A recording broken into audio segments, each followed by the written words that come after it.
अस्सलामुअलैकुम। तो काफ़ी दिनों के बाद आपसे वीडियो के ज़रिए जो है वो हमारी बातचीत हो रही है। तो मैं उम्मीद करता हूँ कि आप सब लोग खैरियत से होंगे और अपनी लाइफ को बेहतर तरीके से आप परफॉर्म या अपना जो है किरदार है जो वो परफॉर्म कर रहे होंगे। तो चलते हैं जी गोल्ड की तरफ। तो ये है जी गोल्ड का डेली चार्ट। इसको अगर हम देखें तो मंडे, ट्यूसडे और वेडनेसडे हमें ग्रीन कैंडल नज़र आ रही हैं। इसमें ओपनिंग के बाद से ही गोल्ड में हमें एक अच्छी बाइंग नज़र आई और गोल्ड ने तकरीबन 27, 25, 26 के आसपास के हाई बनाए। इसमें एक न्यूज़ ये भी थी कि सेंट्रल बैंक ऑफ चाइना यानी चाइना ने जो एक गोल्ड बाइंग पास की थी प्रीवियस, तो वो दोबारा से परचेजिंग यानी गोल्ड की परचेजिंग कर रहे हैं। तो इस वजह से गोल्ड प्राइसेस में हमें एक तेज़ी देखने को मिली।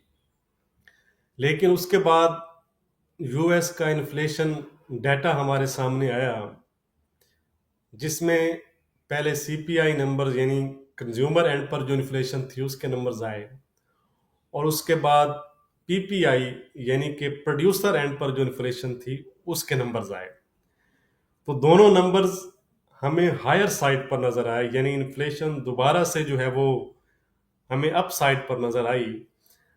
हालांकि अभी जो प्रेसिडेंट ट्रम्प हैं उन्होंने नेक्स्ट मंथ यानी 20 जनवरी को जो है वो चार्ज लेना है। तो आपको पता है कि वो टैरिफ वगैरह की बात कर रहे हैं जो मजीद इन्फ्लेशनरी प्रेशर को बढ़ा सकता है। इस बारे में हम पहले बात कर चुके हैं।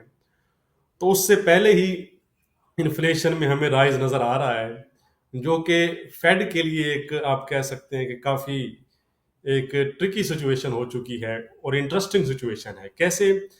अगर आप देखें जो जॉब नंबर्स हैं जो रिसेंटली आए हैं एनएफपी नंबर, तो उनमें भी हमें एक अच्छा राइज नजर आया है। अनएम्प्लॉयमेंट मोर और लेस 4.2 4.1% पर ही अगर आप देखें प्रीवियस कुछ मंथ से तो चल रहा है।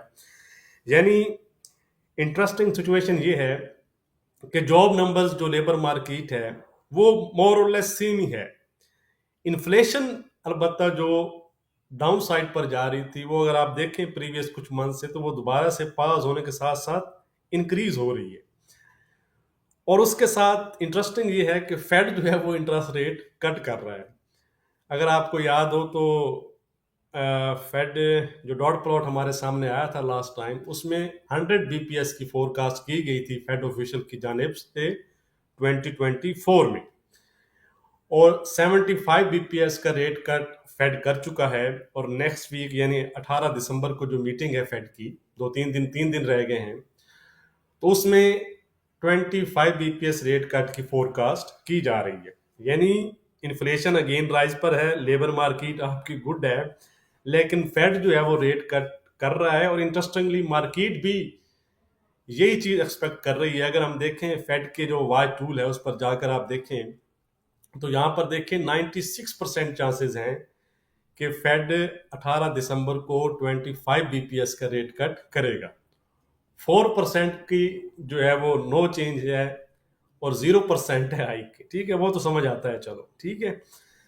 तो ये एक इंटरेस्टिंग सूरत हाल है। मेरे ख्याल में फेड 25 बीपीएस का रेट कट कर सकता है, लेकिन 2025 यानी नेक्स्ट ईयर जो है वो फेड के लिए थोड़ी सी आप कह सकते हैं कि डिफिकल्टीज हो सकती हैं। अगर दोबारा से इन्फ्लेशनरी प्रेशर बढ़ता है तो फेड पास के साथ साथ ये ना हो कि दोबारा से rate cut sorry rate hike की तरफ न जाना पड़ जाए फेड को। तो ये इंटरेस्टिंग डेज हैं हमारे लिए अहेड।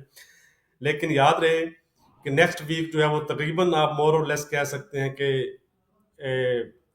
यही वीक रहेगा। उससे बाद जो है वो वीकेंड सॉरी हॉलीडेज स्टार्ट हो जाएंगी। क्रिसमस की हॉलीडेज हैं, फिर न्यू ईयर्स की हॉलीडेज हैं। तो नेक्स्ट जो वीक है यही आप कह सकते हैं कि कंक्लूजन होगा। तो नेक्स्ट वीक की बात करने से पहले वीडियो को लाइक और शेयर करना मत भूला करें। डिस्क्रिप्शन जो है वो चेक किया करें, उसमें व्हाट्सएप नंबर वगैरह दिए गए हैं। अगर आप व्हाट्सएप ग्रुप में ऐड होना चाहते हैं तो पेड और फ्री व्हाट्सएप ग्रुप दोनों आपके लिए अवेलेबल हैं। इसके साथ आप फेसबुक और टेलीग्राम पर मुझको फॉलो कर सकते हैं, उनके लिंक भी डिस्क्रिप्शन में दिए गए हैं फॉर डाटा और न्यूज़ अपडेट्स। तो पहले एक नज़र कैलेंडर पर देख लेते हैं, फिर आज हम DXY को भी टच करेंगे, US 10 ईयर यील्ड्स को भी टच करेंगे और डिटेल से फिर गोल्ड के लेवल्स को देखेंगे। तो ये है जी मंडे। मंडे की अगर हम बात करें तो अर्ली मॉर्निंग चाइना का डाटा है, रिटेल सेल्स और इंडस्ट्रियल प्रोडक्शंस हैं। उसके बाद फ्रेंच और जर्मन के मैन्युफैक्चरिंग और सर्विसेज PMI हैं, ब्रिटेन के मैन्युफैक्चरिंग और सर्विसेज PMI हैं, और मोस्ट इंपॉर्टेंटली US के भी मैन्युफैक्चरिंग और सर्विसेज PMI नंबर्स हैं।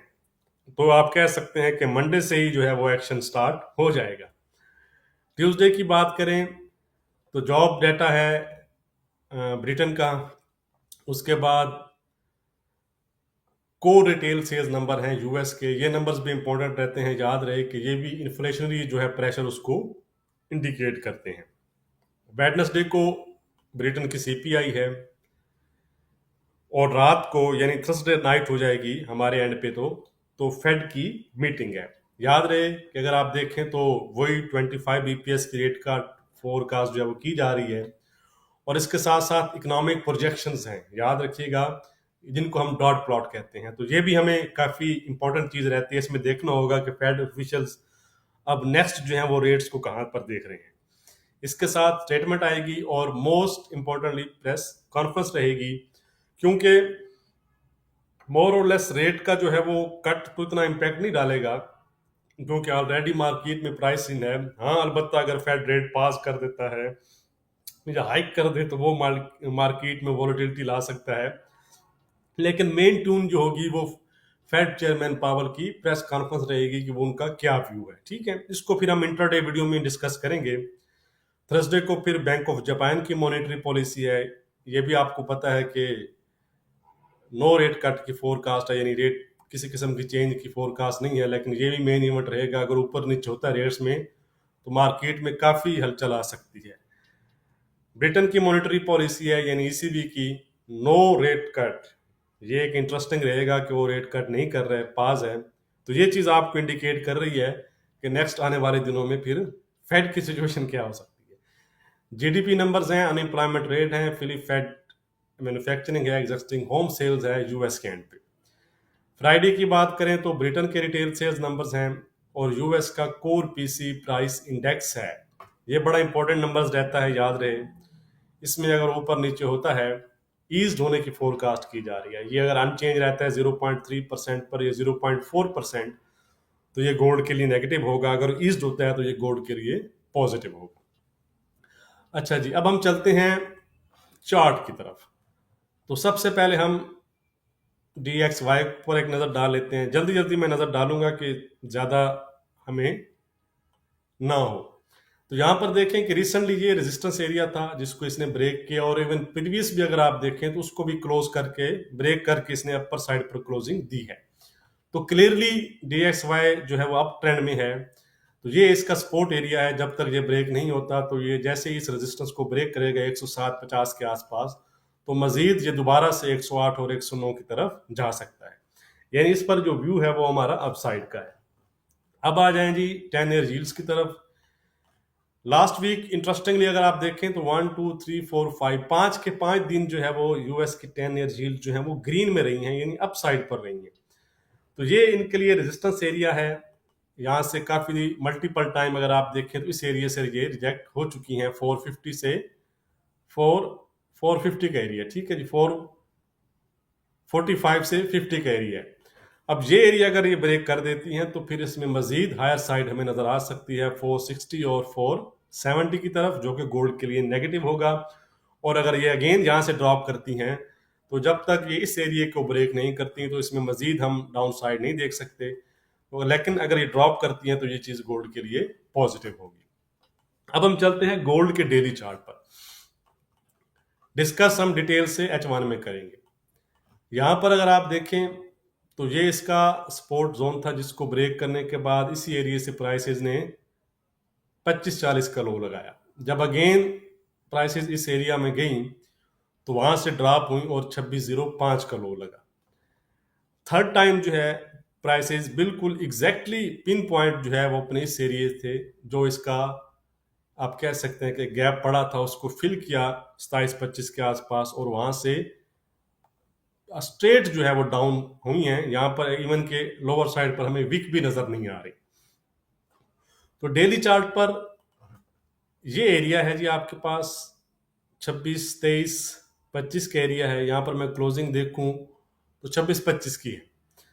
तो ये लास्ट लाइन ऑफ डिफेंस है बायर्स के लिए। ये अगर ब्रेक होता है तो दोबारा से 2605, 2580 और इवन 2560 की तरफ प्राइसेस जो है वो जा सकती हैं। ऑन दी हायर साइड ये एक रेजिस्टेंस फॉर्म है। ठीक है जी। कौन सा एरिया है? ये है जी 27, 18, 20 का एरिया है। जब तक इस एरिया को ब्रेक नहीं करती तो फिर मजीद हायर साइड हमें नजर नहीं आ सकता। इस एरिया को ब्रेक करें तो हम कह सकते हैं कि 27, 45, 50 और अगेन से 27, 90 की तरफ फिर प्राइसेस जा सकती हैं। यानी कि मुख्तसर बात ये है कि ये आप इसको डेली पर रेंजिंग जोन लगा लें। ये ब्रेकआउट हो तो डाउन, ये ब्रेकआउट हो तो अप। सिंपल। ओके हो गया जी। अब हम चलते हैं H1 पर।